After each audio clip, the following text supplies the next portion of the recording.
Before stopping, his class transformed into the unique Great Rebel. He felt a violent primal energy wake up inside his veins. Without a second of hesitation, Leon swung his divine greatsword. He triggered 3 skills at once: Dragonification, Shadow Infusion, and Tyrant Dragon Slash. He moved for the kill. The Dragon Slayer reacted with godlike speed, racing his blood-red blade to block the strike. The raw weight of level 149 power crushed down. The Dragon Slayer's blood vessels burst under the pressure, his body trembling as he barely held the blade back. The sealed skeleton lord saw the opening. It lunged, driving crystal claws through the Dragon Slayer's back, crushing his heart. The Dragon Slayer died with eyes full of hatred. His hero domain shattered into dust. Leon didn't stop to breathe. He turned his blade toward the remaining 3 heroes. Behind him, the sealed skeleton lord began carving a grotesque formation into the Dragon Slayer's corpse. It activated its ability, Summon Skeleton Knight. The corpse shriveled as its essence was drained. A skeleton ripped itself free from the dried husk. Not a normal knight, but a blood-red crystal clear mutant. A new hero lifeform was born. The Blood Skeleton.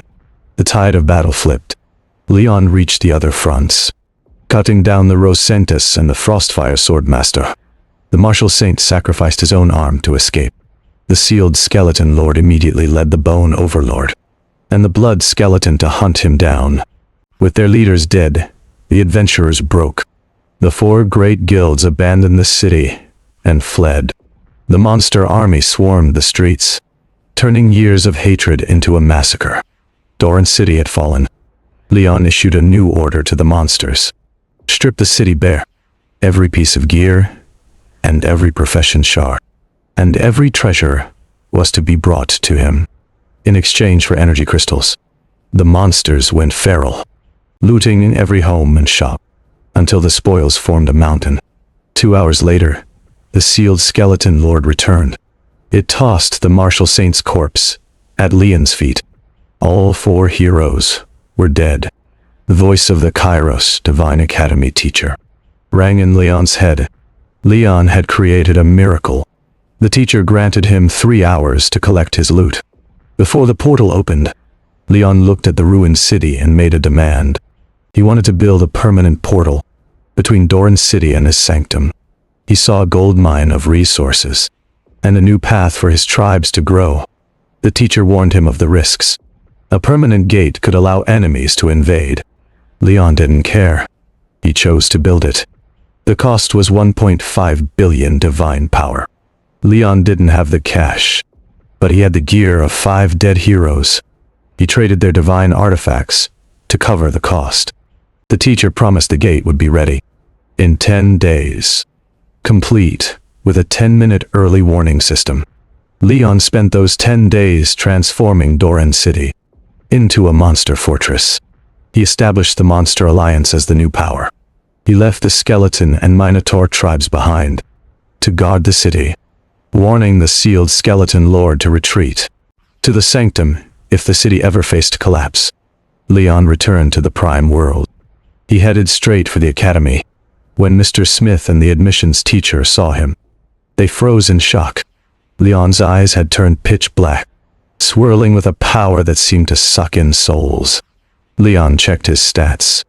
In the Prime World, his information had updated.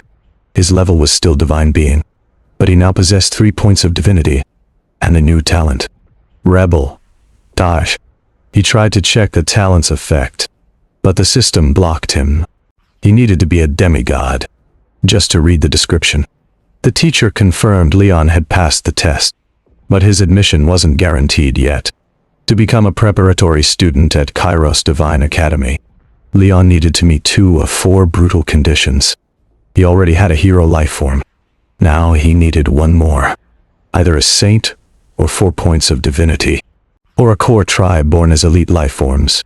Leon was stuck. Divinity points cost 145 million each, and saints were nearly impossible to cultivate. He asked Mr. Smith for a loan. But the teacher had already spent his reserves. Leon would have to find the power himself. He spent the next 7 days desperately sacrificing 7 billion locusts at a time, hoping for a divinity point. Each time he failed. He only got blueprints and lower-tier relics. He felt the sting of regret for selling his card. Then, a message arrived. From Victor Draven. Leon reached out to the true god for a loan. Victor didn't give him money. Instead, he mailed Leon a ticket to the Divine River Ruins. Kai. The ruins were the remains of a peak civilization.